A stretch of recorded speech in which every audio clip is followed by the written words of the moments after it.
Yes, sir. Yes, sir. What's up, everybody? It's your boy Chaos, and welcome to a new episode of Take It to the Table. I am joined by none other than the usual regular guests here today, and it is, of course, Soul. And how you doing, Soul? I'm pretty good as always. Got my mega pint of tequila and lemonade, so I'm pretty good. Yes, yes, yes, yes. Also, congrats to Johnny Depp. I was just for non-related, non-wrestling related issue. Congrats to Johnny Depp on obviously winning his little case against Amber Turd, so to speak. But yeah, we don't want to be talking about that. But obviously, last but not least, of course, the one and only, the controversial one, Ignacio. Welcome back to the show. How you doing, sir? Pretty good, pretty good. Getting over my diabetic coma over Double or Nothing Sunday. So just like Soul drinks during the night. I can't drink during this time. It's midday for me, so I'm still during the night. I drink 24/7. I wake up with a pint in my hand. Well, I got to work during the day. My job requires me that I'm not under the influence. I wish I could. I wish I was, but so I slam ice cream bars. So that's why I'm getting over a diabetic coma from watching Double or Nothing. I slam ice cream bars. So that's mine. That's because Double or Nothing was too sweet, baby. It was too sweet. Oh, fucking awful. We're gonna get into that. Calm your horses. Wait a minute. So please, this motherfucker. So no, obviously, we're going to be talking about Double or Nothing, of course. That's been and gone this past weekend. But instead of going through what we usually do, which is by match, we're gonna obviously just bring out certain opinions, certain things that's happened on the show, or certain traits that are happening on the regarding AEW, and just pretty much bring it to the table, and obviously with you guys in the comment section, obviously hopefully you will put in your 2 cents, what you think. Do you agree, disagree, like what, all that kind of stuff. So yeah, we're gonna give it a more of an open debate on certain aspects of the show or the product as a whole. So yeah, that's what we're gonna be delving into. But yeah, other than that, without further ado, let us take it to the table.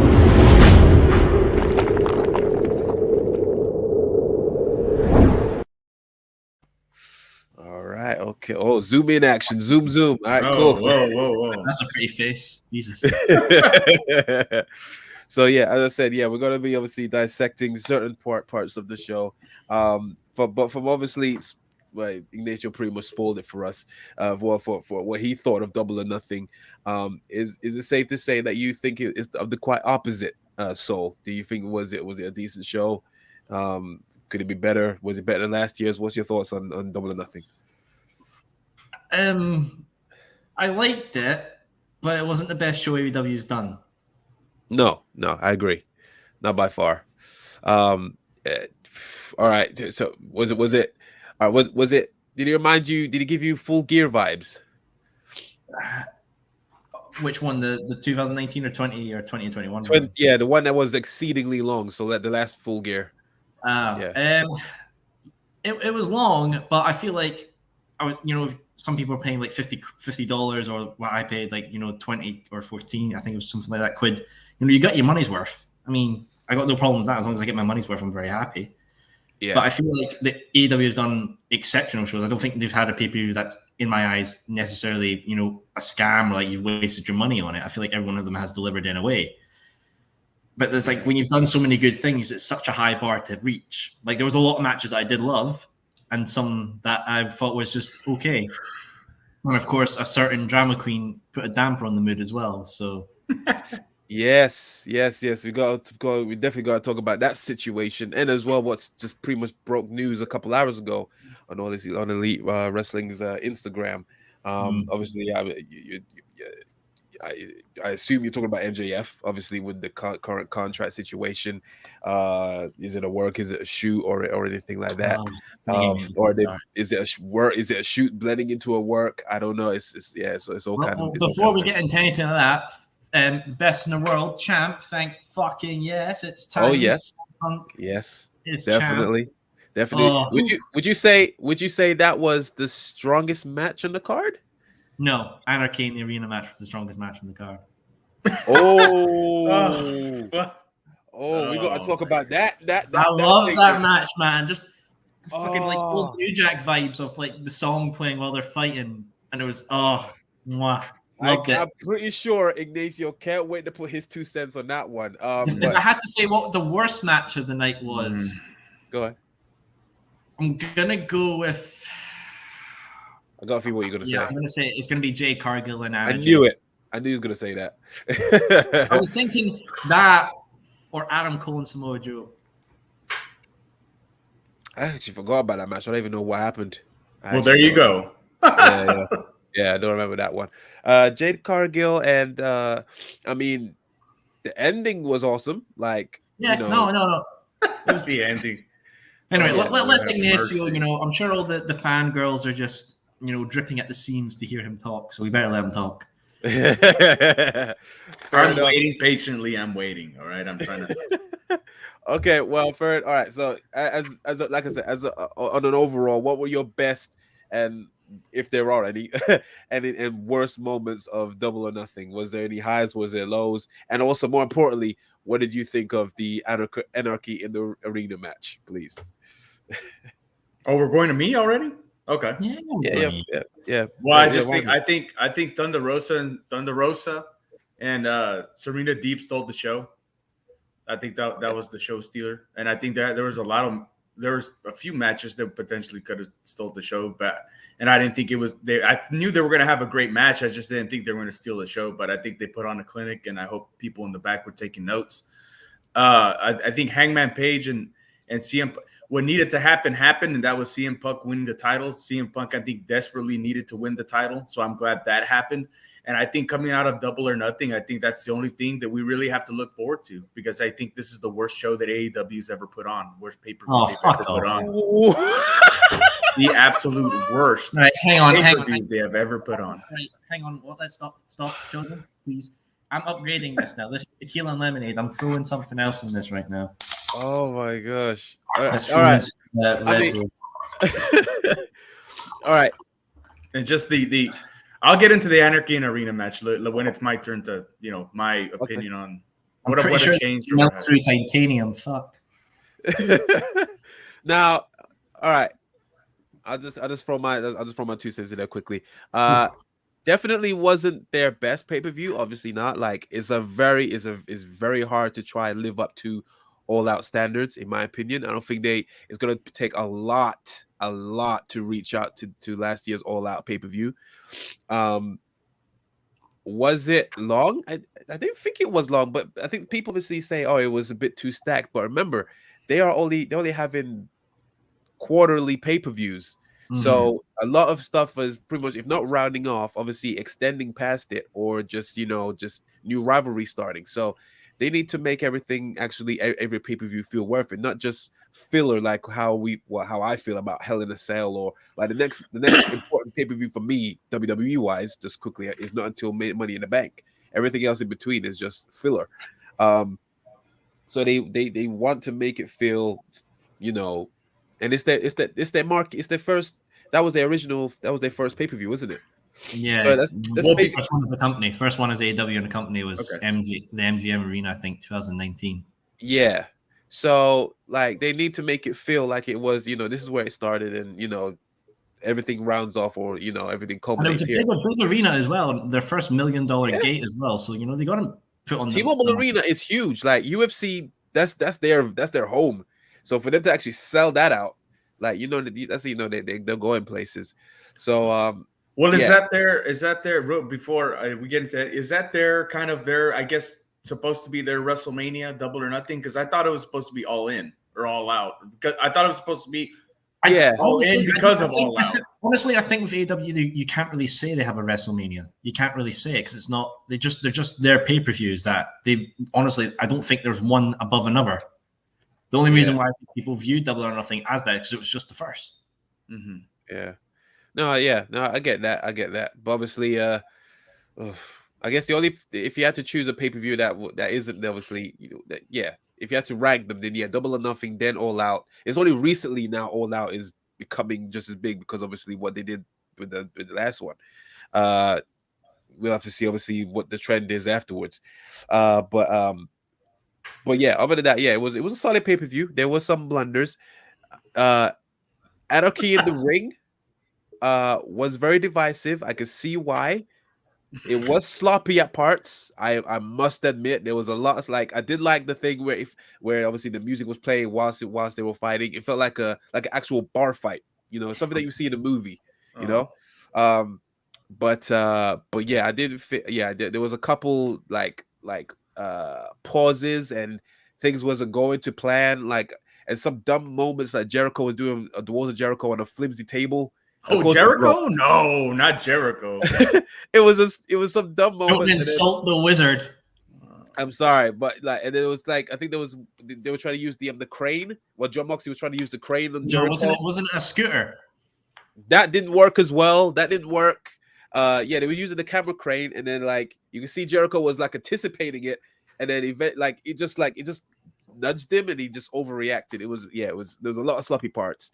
But you have to admit that moment of Kingston coming down bloodied as fuck with the gas canister. I loved it. That was a scene. I thought he was going rogue. I loved it. I mean, hey, you know, if he's using gas in this, he's really pissed. Yes, yeah, definitely.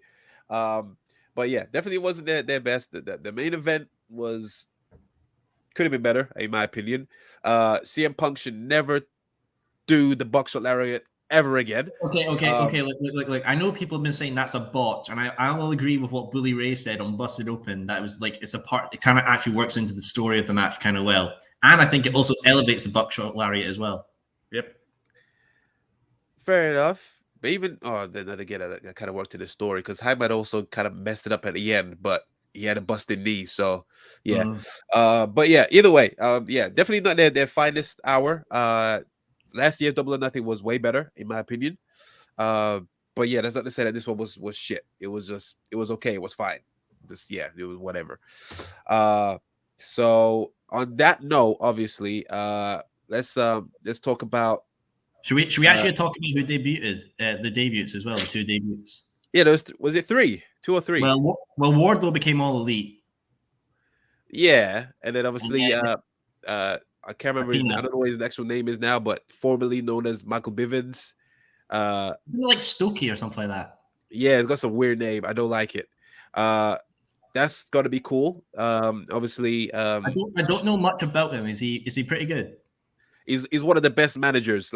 Great talker, absolute great talker. Definitely underutilized or undervalued back in NXT, I think. But yeah, he did it. He made what Diamond Mine was, and I can't remember the other team he was with. Who was he with before?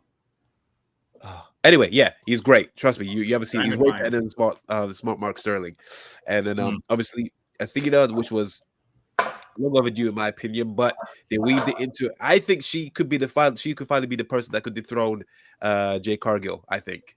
It should be Stylander. You just don't want to. That's kind of like a TNA move. You just bring in an X person and have them beat for the title already. I guess, but she's not as over as Athena, though. I don't know. Neither of them are stars. Nobody's a star there. Athena coming in from WWE, she's not a star. Chris Stanley isn't a star. They haven't built anybody up to beat Jade Cargill yet. It wouldn't surprise right now. It wouldn't surprise me. Like everyone else, she's really beat. She's beating Ruby Soho. What's the last girl? Anna Jay. Obviously not. Statlander maybe. but yeah, more than likely it's gonna be Athena. I am thinking, in my opinion. But yeah, those were the two debutants. Yeah, obviously it's early it's obviously early days. Hopefully they don't get shafted to just Rampage or Dark. But yeah, let's see what happens. On that note, there's quite a few comments coming in just before we move on to one of our takes to the table. The people have spoken. Daniel Price, welcome to the show. He basically says Athena will be another one lost in the shuffle. I mean, Daniel, have faith for fuck's sake. Yeah, have faith. We don't know yet. Remember, this is not WWE. This is this is AEW. Let's see what happens. We'll just have to wait for a couple weeks. We'll see where they place her, and then we'll just take it from there. Oh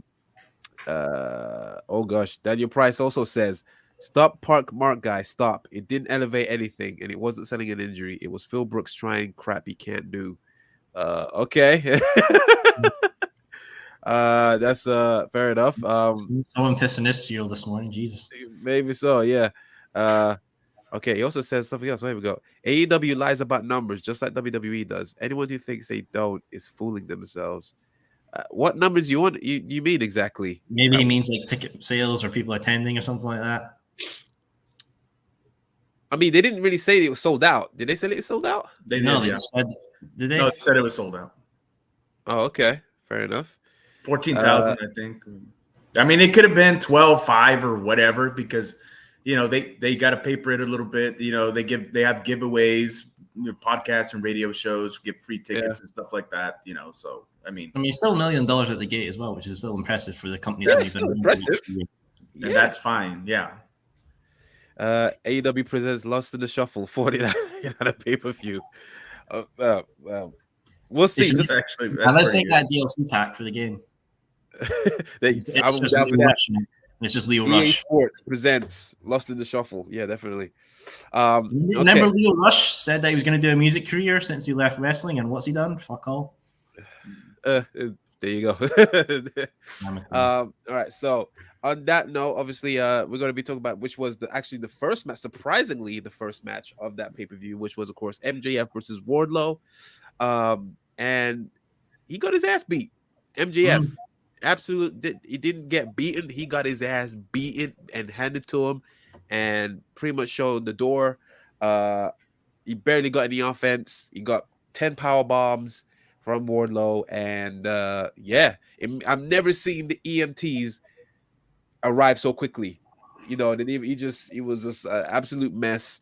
And it obviously, not so much. That was the main thing that pissed me off in that whole fucking match was the EMTs doing a shit job. Yeah, did they cover his face or something by accident or something? It was like trying to get. It was like watching a student. His eyes and his nose. I'm literally sitting there at the screen, just like, oh, for fuck's sake, come on. So obviously, prior to that, everyone knows it's well documented. Obviously, he showed at Fan Fest. There was a plane that had his name on it that was due to go on. He chose not to. He showed up at obviously Double or Nothing, also motioning, doing the plane thing as well at the entranceway. Obviously they thought that he was gonna be gone for and even though he's contracted until January 1st, 2024, until they obviously sort out his contract. Obviously, he feels like he's being underpaid. There's more talks about that. Apparently, he's been paid 4 or 5 times less than everyone else, or like the top 5 or the top 10, maybe. Even though he got a little bump, but he still thinks he's worth more. Which fair play to him. He's one of the guys that, if not the only guy, that draws the biggest numbers on an hourly rate. He's been in the most hottest feuds of the year. So fair play to him. He doesn't want to wait either. So now obviously we thought that we was going to see him for a while. He might sell the stretcher job for a couple weeks, but a couple hours prior to this recording, AEW basically posted on their Instagram saying we're going to hear from MJF. The funny thing about it was usually they put captions, little few hashtags. Didn't do any of that. He just said, it's like we're going to hear from MJF after his brutal match with Wardlow. Hashtag injury or AEW. Just here's the picture. We ain't saying shit. Yeah, so I'm just like, okay, what is going on here? Like, is this petty? Like, they being petty? What's going? It's all weird. What they're doing right there. But of course, Soul obviously has something to take to the table, and he thinks of his thoughts of MJF. So please, Soul. So I think we all know my thoughts of the whole Naomi and Bailey situation that we discussed last time, and how I was all corporate. I'm still the exact same with MJF. The situation, I agree with AEW, fucking must have been pissed. It was selfish. He did it for himself. But then think about Wardlow. Nearly screwed over Wardlow's big moment, big match. This was a big storyline thing. Honestly, I think most people agree. Nobody knew who MJF was until AEW. I didn't. I don't think anyone else did. Agreed. And his money was paid for what he was at the time. He wasn't really known. And of course, if you grow during that time, you can negotiate a new contract and then get more money. You can't have more money added onto the contract you're currently on. It should be renegotiated for time. And, you know, that I don't think, apparently what the dirt sheets are saying, you know, MJF was not wanting to add on extra time. He was just wanting money added onto his current contract for what he was. And I could see why AEW were like, hey, we want to cement you for a long time because you are growing as a star and we feel like you could be the future. But MJF was just like, no, I'm going to be a wee bit of a diva here and, you know, play the game my way. And, you know, it really didn't shine a good light upon him, you know, screwing over the company and as well as all the other talent in the back. Now with this whole thing becoming like a shoot work thing, I fucking hate that. I fucking hate the whole shoot work mentality terminology shit. It's fucking stupid. Oh, fair enough. I fucking hate it. It's fucking annoying. What? Why? Like, I mean, doesn't it kind of like? Isn't it fun that they blur the lines between, you know, if it's real? It's fucking annoying because you're just like, oh, you know, like all the stuff you see that happening on the program, that's just where it stick. It should stick to like being. It shouldn't incorporate that kind of shit in it because it just gets so fucking blurry. Because then there's just people like, because it could be incorporated to anything. Like, oh, say Matt Hardy's off for a week, and then someone could just start a rumor like, oh, maybe it's shoot this or shoot that, and everyone just jumps the bandwagon on, and it's fucking annoying. I mean, it depends. I mean, that's why you have, you know, Sean Ross Sapp or your favorite person, Ignacio, Brian Alvarez or Dave Meltzer. You know, I think that's why you have reliable sources. Then they usually more often. Yeah, but like that whole situation of MJF, fucking what's it, that Chris guy's name? He was like, I'm best buds with him. I know him personally and professionally, and he would never do this. And he's my bestest friends. We go skipping in the rain together, and it's just like, calm the fuck down, pal. You know, it's a professional relationship or anything. At the end of the day, it was just fucking annoying. Just literally like trying to get hype up for like the pay-per-view and all that, and then just seeing like and like, oh, someone's tracking the plane, or like he's definitely going, and then some people are like, nah, he's not going. It's all a work. It's a shoot, brother. And then just like watch this become a work, and we're going to be all the smart fans who knows what's going in and out with this whole situation. But doesn't it bring more eyes to the product doing it that way?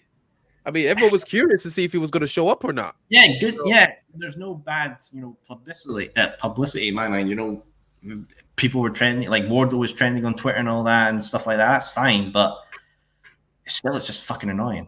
Right? Fair enough. What's going to happen tonight, though? That's the main thing.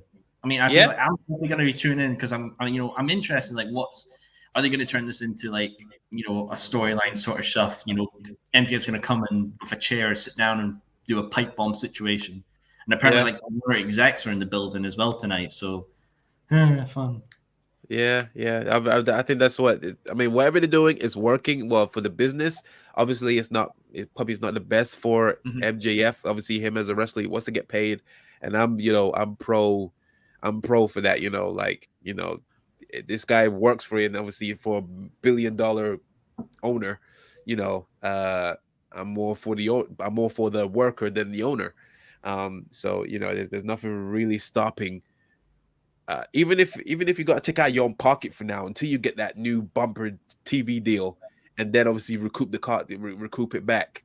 Why can't you do that? You know, MJF has proved time and time again that he is worth the money. So pay the guy. If you do that, then you know other wrestlers are going to be like, "Hey, can I get a bump in my contract?" But you got to look at yourself. Like, you got to see where you are in the card. You got to see where high profile. Like, I can't expect like someone like Sonny Kiss coming out saying, "Look, I want to be paid more money." Like, no. Like, you got to know your lane. Stay in your lane. Like, MJF is amongst this.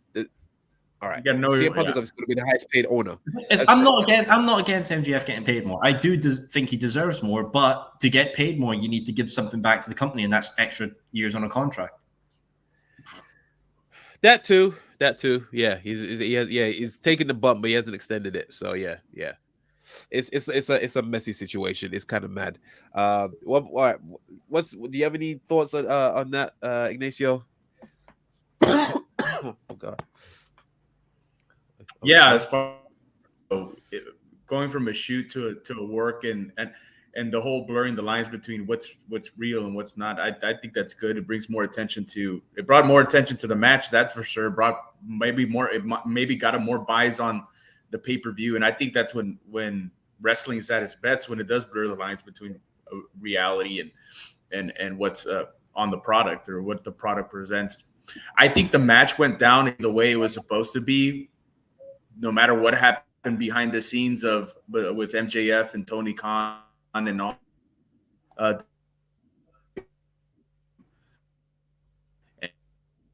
Ooh, have we lost him? I think he's dying. I don't think MJF. You got? Can you hear me? It's a bit spotty right now. Okay, yeah, because you're cutting in and out. American connections never fun. Okay, can you hear me? Can you hear me? A little bit better. All right. I don't think MJF is impervious to being buried, but I don't think him getting squashed at Double or Nothing is going to do anything to his character or his status in the company. He's going to be fine. He's going to be good. His status in the company he was a heel. Or meant to squash him. That's what it was meant to be. That's what I expected. So I don't think it does anything to his character or his status in the company.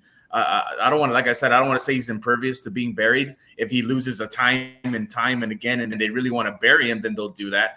But this one match where he got squashed, I don't think it does anything to his character or anything. Now, as far as his antics behind the scenes stuff, he is worth more than the individuals they've mentioned. If it's true, then Malachi Black and Christian Cage and Mark Henry and Pac or whoever they mentioned online, whoever they've brought in since then, he is worth more and more valuable than those individuals. And he does deserve more pay if the salary that what he's getting is what he's getting. That's awful. It's kind of embarrassing. He should get paid more than anybody that's wrestling with NXT right now. That's for sure.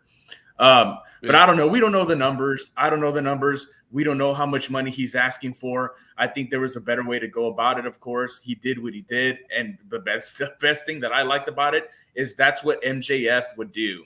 He would say, fuck you to the fans. He would say, fuck you in real life to Tony Khan, which he probably did. I want more money. Give me my money now. So I think it's true to life that MJF's character is true to life that what's been presented on TV. Now, was it the best way to go about it? I don't agree with MJF, dipping when people have paid money to actually do a meet and greet with him, no matter what the experience is. Sure, I know he's like very, give me your autograph, I'll write dickhead on it, and that's fine. But if you're paying for it, you got to meet that paid obligation. You can't just be like, nah, I want more money for my contract, and I'm showing it by not attending this paid obligation. Yeah. And those I agree. People got screwed over. I agree too.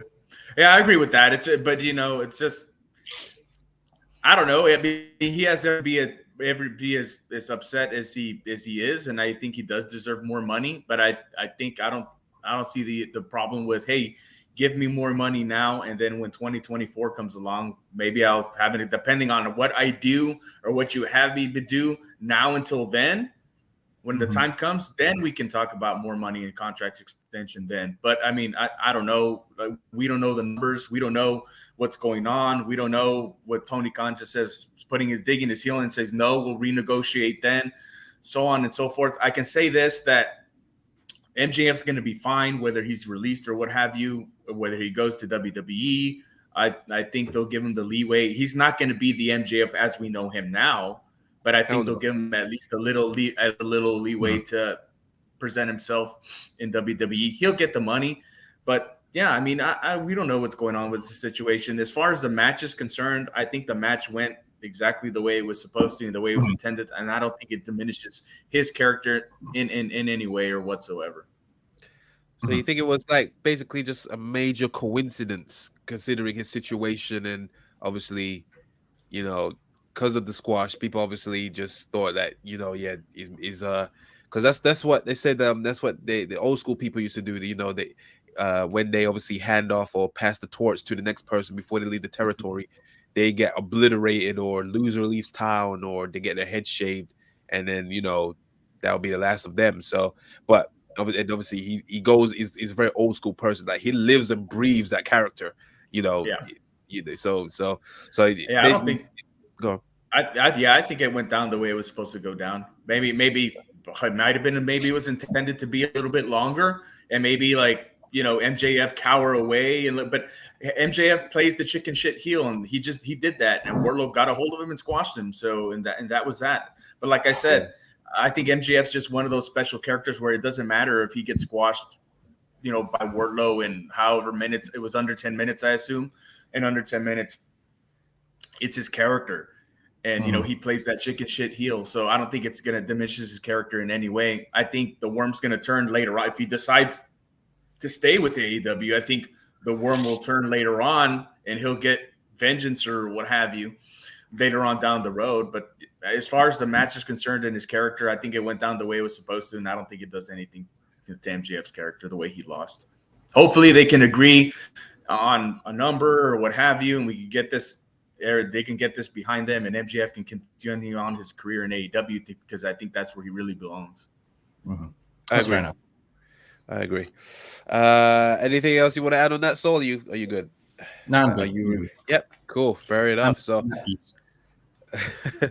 yeah, of course, everyone in the comments, please let me know your thoughts on the MJF situation. Do you agree with what he done? Do you think he could have handled it a bit better? Is he worth the money? I'm curious to see what you guys say in the comments. Now, obviously, that's the MJF situation. We're going to be going to Ignacio's gripe regarding the pay-per-view. Obviously, he basically says there were too many matches, so to speak.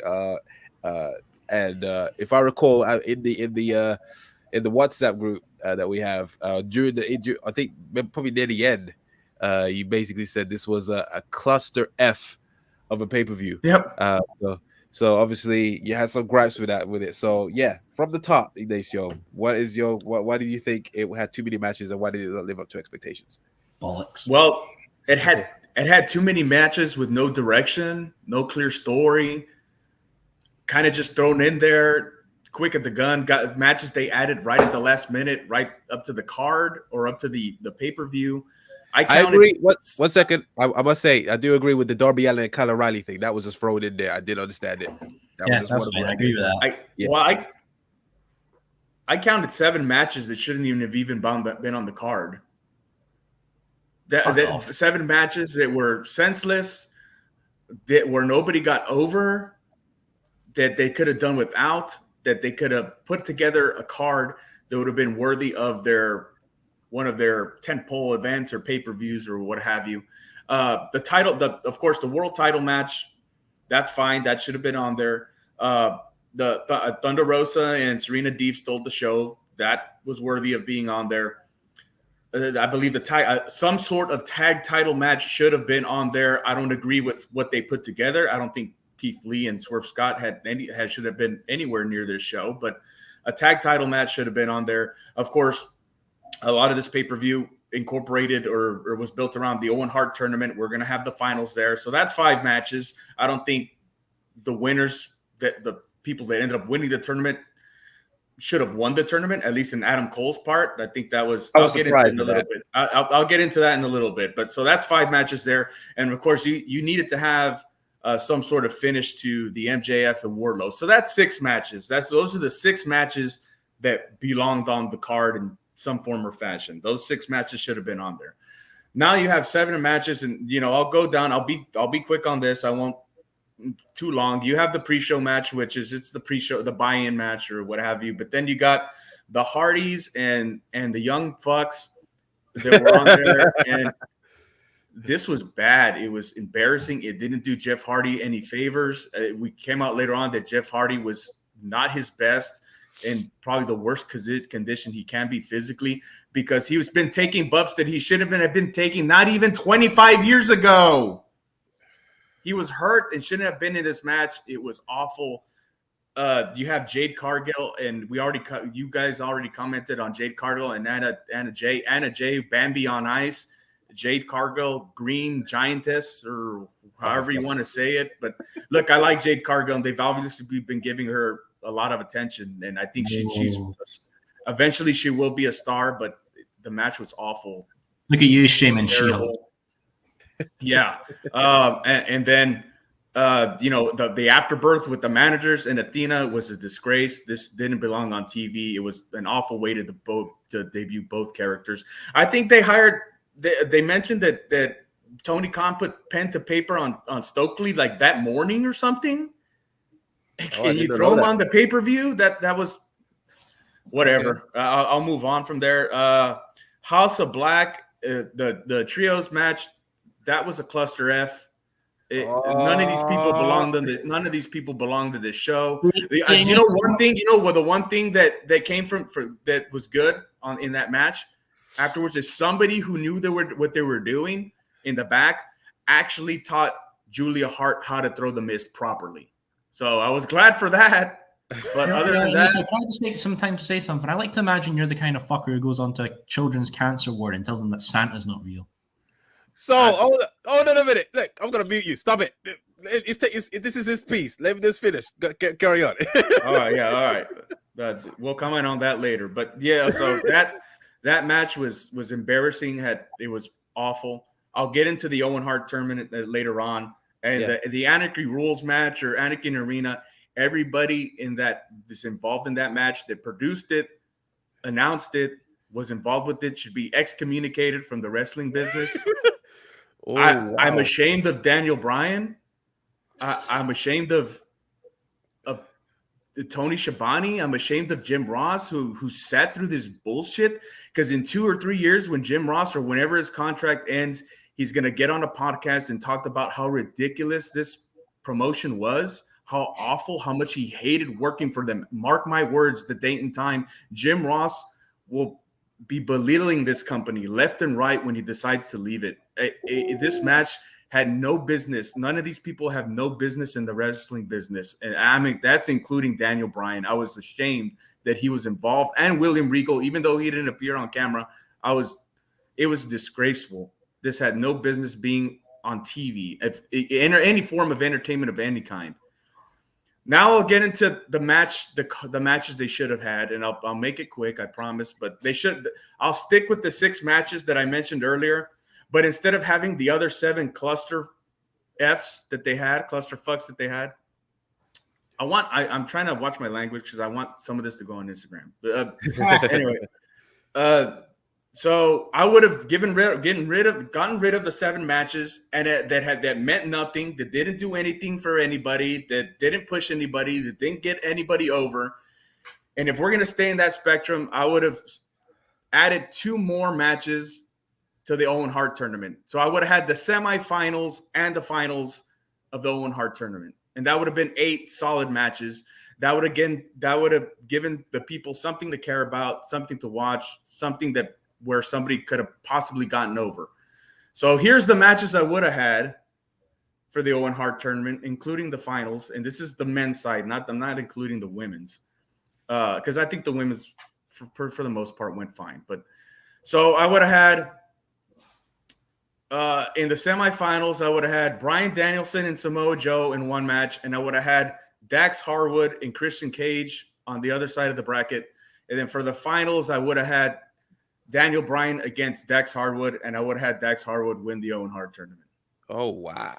To have somebody honorable win the tournament, somebody who actually deserves it, somebody who would have made the Hart family and Owen Hart proud, because I think the way they did this whole tournament is let me face it first, not the context of the tournament. I'm glad that they wanted to honor Owen Hart. I'm an Owen Hart fan, a big Owen Hart fan. I'm a big Hart family fan. The Hart Foundation was my favorite faction of all time. I'm not talking about honoring the memory of Owen Hart. I'm talking about the way they went about it. I think it was an embarrassment. I think this tournament the way they outlined it was trash. Martha Hart doesn't give a shit about wrestling. She hated Owen Hart in the wrestling business. She didn't want Owen Hart in the wrestling business. She said it in her book. Yeah. So she doesn't want wrestling. She doesn't watch wrestling. But to present this trash to her, I think Bret Hart was probably rolling his eyes the whole time. If he saw any of these matches, including the finals, it was just embarrassing. It was awful. It was a disgrace to what they were trying to honor in Owen Hart's name. It was just awful. I think I would have added the semifinals and then the finals. Those are the individuals that would have properly honored Owen Hart in his name and brought honor to the Hart family. And Dax Harwood, I think, would have done the job. I think that would have been somebody they could have been proud of. Fair enough. I mean, I to be fair, I'll just put this in as well. Like the match that you had, Dax Harwood versus Cash Wheeler, I thought that was my favorite match out of the whole tournament. It was Correct. out of nowhere. Chemistry was on point. That one out of all the matches, I remember the most. Maybe the next one, maybe Kyle O'Reilly versus Ray Phoenix, but Dax Harwood versus Cash Wheeler was definitely the highlight of that tournament. To say that he was, Go ahead. I'm sorry. no, I'm just saying to say that he was that he would win. That's not a bad shout. I wouldn't say no to that. Okay, because look at this. Because this tournament, I don't know if they're going to make it a yearly thing. Like it's at the end when they were kind of giving the speech, they were doing it to make it their version, kind of the King of the Ring. I think that's what they were getting at, which is fine. But if this tournament if they didn't use the tournament to get anybody over, which they think Adam Cole's going to get over. Adam Cole's been garbage since he arrived to AEW. If they're not going to use this thing to get anybody over, and it's just simply a tournament to honor Owen Hart, then it should have been somebody like Dax Harwood.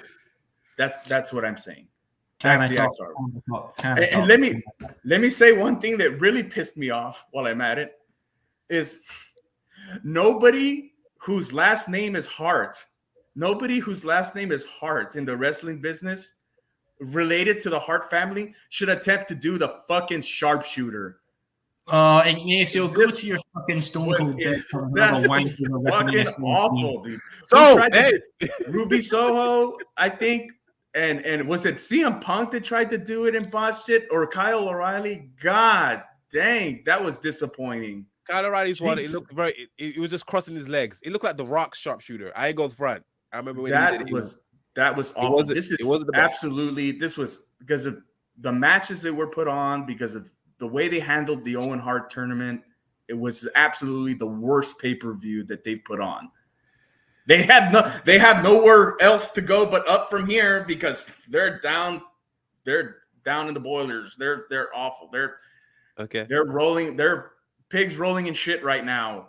In a bad way, because this was awful pay-per-view. This was an awful way to handle this tournament. So that's the changes I should have made to the card. That's what should have been on pay-per-view. That's what everybody should have paid $50 for. Fair enough. Just to round it off as well, before I get to your rebuttal, Soul, Daniel Price also chimes in and says, that was a shameless and gratuitous use of a dead man's name and likeness by AEW and exploitation. Martha agreed to it to stick it to WWE. Like I said, Martha Hart doesn't watch wrestling, but I'm pretty sure they had her on one of the shows. I think as the semifinals, the matches on one of the Dynamites. I mean, she was probably saying she was there for the Jeff Hardy Darby Allin match. That garbage championship wrestling indie show BS that they put on for her. I would have been embarrassed to show that to her. That was awful. Terrible. So please keep it clean. I know you're clean. You want to keep it clean. Are you kidding me? You want to keep it clean. What, like a goddamn Christian person's browser history? Dude, I'm not keeping this clean. All right. I'm labeling this one with a parental advisory sticker. So if you please, what's your rebuttal? What's this your is going to be more filthier than a fucking Glaswegian flat house. Right, let's go. First of all, the Attitude Era can go fuck itself. I think it's the most overrated piece of wrestling history in all of it. I didn't like everything in the Attitude Era either. But everyone's got a goddamn hard on for the Attitude Era. I want the Attitude Era back. The Attitude Era was the best time ever. The Attitude Era can go fuck itself. When did I even come in the conversation? Anyway, carry on. Oh, my head. I mean, where to start? Like, if Martha Hart doesn't like wrestling, that's fine. But she really just wants to honor her husband's legacy. You know, obviously she's not going to let the WWE do it. She's let other wrestling things, you know, honor Owen. And if she wants AEW to do it, she must trust Tony Khan to honor it well. And that's fine. It's entirely her. It's her husband. You know, she's married to him legally. She has his last name. She has his kids and everything. If she wants to honor it her way, she's more than her right to. If she wants to do it for AEW this tournament, that's her right. If she even wants to do it to stick at WWE, that's her right. It's not anyone else's right to belittle her or tell her what she can and can't do with her husband's last name. She's legally married to her. her choice. I thought the tournament was okay. I agree. I would have liked Dax Harwood to win it. Personally, I would have liked Dax to win it and Ruby to win it for the women's side. I understand why they did Adam and Britt. It's a power couple thing. Yeah, I understand that. It's fine. Like the cup's cool as well. Like the belts, I know they're a reference to like the old Stadium Stampede or something like that. And that's fine. That's cool. People, I would have liked to see other like matches to get rid of the card. I would have got rid of Darby and Kyle. I agree with that. That was necessary, not really needed on the card at all. I would have liked to see Miro on the card. I would have liked to see Kip Sabian on the card. There's other people I would have liked to see on the card. Jamie Hayter would have liked to see on the card. Yeah, but I mean, you know, if I'm paying my money for this, hard-earned money, I want the most out of it. AEW only do 4 pay-per-views of the year. People have got this WWE mentality that, you know, I'm always getting more and more pay-per-views. No, you'll only get 4, so you kind of want your bang for your buck. You know, people are paying tickets to see this, and I flied in for Revolution, and I got my money's worth, you know. And I still, like, honestly, I think maybe Revolution will be my pay-per-view of the year. They will have to do something really extraordinary to top that. That's because obviously I was there and personal experience bias. Yeah, fine, I don't care. But you know, to say that like it was just shit because it's not like doesn't live up to the past expectations or the old standards can go and fuck itself. Because it's still fun. It's fun match. These people are doing physical activities and putting their bodies through hell for people's entertainment, and they're doing a grand job. You know, I mean, Anarchy in the Arena match was just fucking fun. It was fun. You know, I think people take this shit way too seriously. It has to be like this. It has to be like the territories. Just let it be fun, man. For fuck's sake. It's not fun. Is it not? It's not good TV. It's go to the awful. 14,000 people in the arena who are cheering and chanting and doing all their own creative thing. Go fuck off. This is why we got to take it to the table. This is why we do this. A lot of contrasting opinions on this. All right, so you had a lot to unpack there. I think I pretty much said my piece during your take on Ignacio. As I said, I'll say the same thing I said last time. AEW is wrestling to me. Fair enough. Yeah. I mean, it's the closest. I mean, you know, like you can't say GCW or Impact either. Yeah. So yeah, AEW is the closest.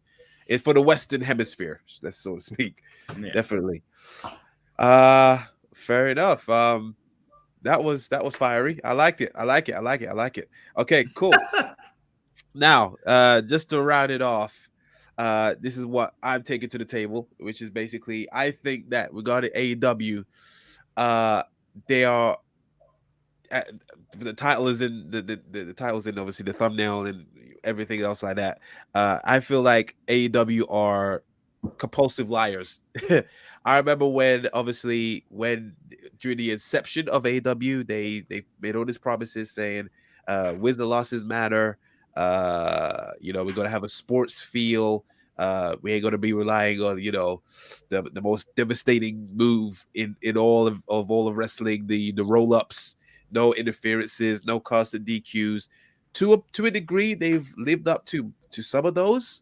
However, they have fallen back on some of those where they've, and the one I'm talking about in particular is screwy finishes, or should I say, like a lot of interferences. I feel like there's been a high increase of those lately. It's almost to the point where they're relying on it too much.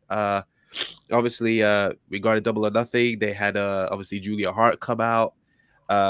There was obviously Mark Sterling obviously interfering. What else was there?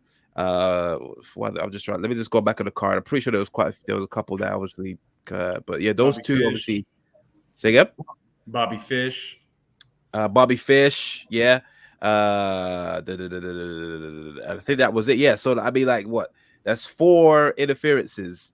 I know obviously out. Ryan Cutler. Ryan Cutler. Did he? Oh, did Brandon he? Cutler. He didn't. Brandon Cutler. Okay, fair enough. I don't know if I would count him, but I wouldn't still, count like, yeah. Well, to that, Chaos, I agree. See the Bobby Fish one, I agree that was a bit screwy. But I would think the Julia and Mark Sterling ones are heavy story related. So I get that, but it's at the same time it's still played out. I know that they don't just randomly do it. I don't think they do it as excruciatingly bad as how WWE does it, or like they keep saying there must be a winner and it ends up being a DQ, or they don't do like a lot of. They actually do a lot of roll ups, but even though like I still feel like they are, even though regardless if it's story related or not, it's still they're relying on it too much, and it's not just on this pay per view, but through countless rampages and dynamites, you quite often see it. There's at least one match almost per episode that you guarantee that someone's going to interfere, regardless if it is storyline driven or not. So that's why I feel like they kind of not necessarily losing their identity, but I just don't want them to obviously be seen in the public eye, or like people doing top fives or top tens of when the amount of times the AEW has lied, or they're starting to become more sports entertaining, because like you said, wrestling to me is AEW, sports entertainment is WWE. I don't want them to obviously slowly hold back in that and try to play it safe, because obviously it's the safe thing to do to go into the sports entertainment thing.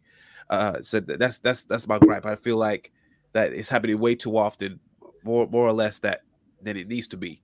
But obviously, I wanted to get your guys' take. So, like, do you feel like they're relying it too much? Is it happening too much, or do you think it's okay? What's your take? So let me go with you first. So with the screw finishes thing, I feel like it was at its top when Kenny and the Elite were around. I feel like that's when it was at its peak. Yes, a lot. Yeah. Mm-hmm. And I would agree that was something I didn't like, because it was also expected. You were just expecting like, oh, when's the Bucks going to come down and do some shenanigans? But as of now, I feel like it's calmed down quite a bit. I mean, I think there was a stat like how many DQ finishes AEW and WWE have had so far in the year, and like AEW was like 4 and WWE was like 25 or something like that. Jesus Christ! Okay, that says it all then. I mean, that says it all to me. I mean, yeah, like it was like was that MJF and Shawn Spears match with Punk, and like that was the first DQ match in the first DQ in AEW. Apparently. Yeah. No, they held off on it very long. Yeah. I mean, it's not something it's like we're not seeing the fucking roll up every week going forward. Yeah. I can, if I had to look back with like the whole Kenny thing, like that's when I would personally, I would absolutely agree with you. That was like too much shenanigans, and it kind of puts a wee bit of a damper on things. But as of now, no, I think it's not bothering me too much. But I feel like it's definitely, if I had to associate with someone, it's definitely an Elite sort of thing. I'm expecting it with like Adam Cole, Bucks, and Red Dragon. Yeah. It depends on obviously the situation. It's definitely died down a little bit, but there's a lot of things that they're not relying on too much, like, or you don't hear much about it, like the time limit situation. I remember when they first started, almost every match kept saying 5 minutes remaining, 1 minute remaining. You don't hear that anymore. Especially that Bryan Danielson and Kenny Omega match at Grand Slam. Yeah, it's like even like I'm just looking at the times, and the Hardy match versus the Young Bucks, that was a 20-minute time limit. That went on 19 minutes and 50 seconds. No time warning. Sorry about my voice. I'm all clugged up right now. What else was there? Thunder Rosa versus Serena Deeb. That went on 16 minutes. No 5-minute warning. Just for it to just little things like that. It gives it that more that more sense of urgency feel. And it just builds up the tension of what's going to happen, because like when it was it Cody Rhodes versus John Moxley, was it? I can't remember what it was. It was on a random episode of it was Pac versus Kenny Omega, and it ended up being a draw. I think that was like one of the first draws on the show, and that was a great match. And the fact that obviously they put the time limit in there just made it more impactful, more meaningful.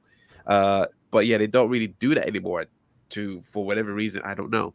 But I just feel like they're starting to slowly either go back on their word or just forget it, if you know what I mean. Just just like as if people don't care, but people let me care. That's what I'm saying. AEW, like, just don't rely too much on the interferences and the roll ups. We get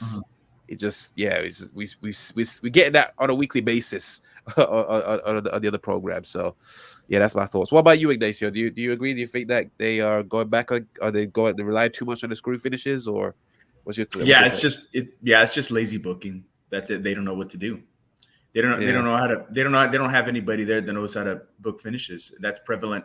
If we're gonna stay in the realm of the pay-per-view, I mean, just look at the finishes for the pay-per-view for the matches that didn't matter and nobody cared about and had no story to begin with, like the 7 matches that I mentioned.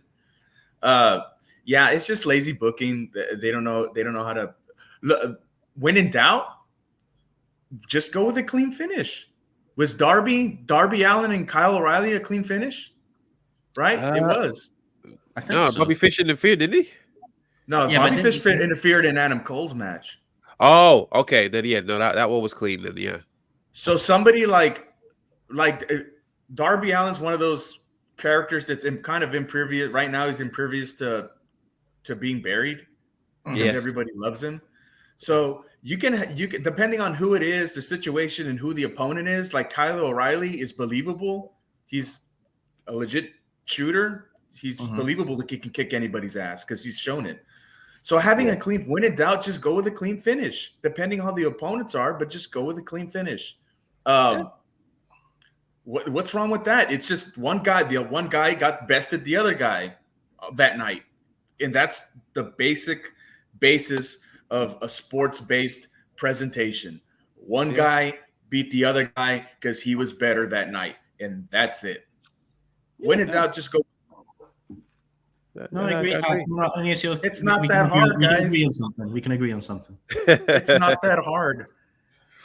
No, I agree. Yeah, it's definitely not that hard. But yeah, they just rely on that instead. But hopefully, like you said, it's definitely died down compared to how it was when Kenny Omega and the Elite were running the roost. So let's hope they don't rely on it. It just was very noticeable for me, especially in this pay-per-view. But yeah, obviously everyone in the comments, please let us know what your thoughts. Do you think they are obviously relying too much on screw finishes? Do you prefer it that way? Do you think they're playing it safe? Let's let me know. Daniel Price, who's is still tuning in, he says AEW will be like Dean Malenko one day, the roster of 1,000 people. Yeah, I don't know about that. I don't know why I read that comment, to be honest. Now, need somebody betting these things. Yeah, no, yeah, I need a moderator for that. You need the bots. You need the bots. And then he also says, I think this was regarding the sharpshooter Covo. He said, yeah, only the 2 people should do that move, Sting and Bret Hart. Fair enough. Sting, his one also reminds me of The Rock. He just like there's no pressure on the back. They just obviously just crouch or squat and then just holding the legs. Obviously, Bret Hart is obviously the master. No one could do it that better than him. Yeah, of course. But yeah, that's and Natalia. Natalia's one is also quite good as well. I say Natalia does a good sharpshooter. All right, I think you should have Marco Stunt do it just to piss you all off.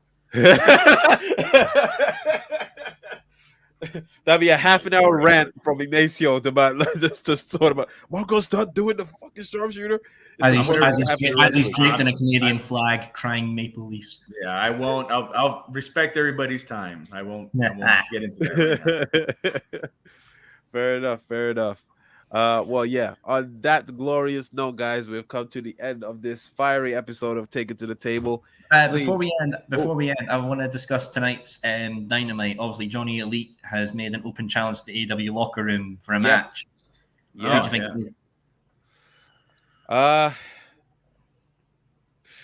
Someone in AEW, it's not going to be a new debut or anything. Just so people have been like, is Johnny Gargano or is why? Nah, it's gonna be Johnny Gargano. They're gonna ruin it with that. I think it's Miro. Miro, you think he's gonna get squashed by Miro? Yeah. Nah, that's dangerous. Like, because Johnny Lee's not signed. He's not signed with AEW. He's just a talent brought in. Mm-hmm. Yeah, but it's weird. Like you say, like I'm open to doing this open chat. He hasn't even said anything. Like he's not doing like he's not doing any promo saying like I'll beat whoever. He's not playing anyone. He's just literally, like he said, he has an open contract and he's doing an open challenge. For him to do that and then Miro comes out and then just obliterates him, I'm just like that's makes Miro look good, and I'm happy to have Miro back on Dynamite. So hey, I do miss Miro. Miro is needed. He needs to reclaim that TNT championship. Oh, speaking of, your wish came true. regarding the TNT title. I remember a few months ago when Scorpio Sky won the title, you said like he needs to change it to the yellow and purple trim, and yeah, he actually done it. So they must have heard you. replica.